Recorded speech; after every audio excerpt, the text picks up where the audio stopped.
doesn't matter. For the employee, nothing, but of course, for the employee, then you probably have some very uncomfortable questions to answer, like when you get this person back to work and all this.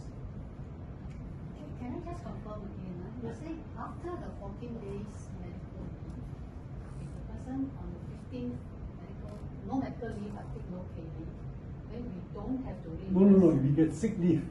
Yeah, sick leave. You get sick leave, and then, but it's not paid leave, you don't have to reimburse. Also don't have to reimburse the medical leave. Yes. It's under the law. Under the law. But back to Justin's question, well, I said only the 40 days, I mean, you mentioned 40 days, I said yes.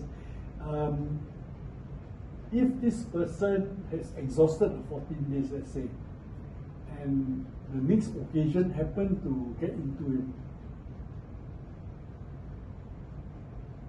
yeah, maybe a personal accident, and then gets hospitalized, you still have to pay.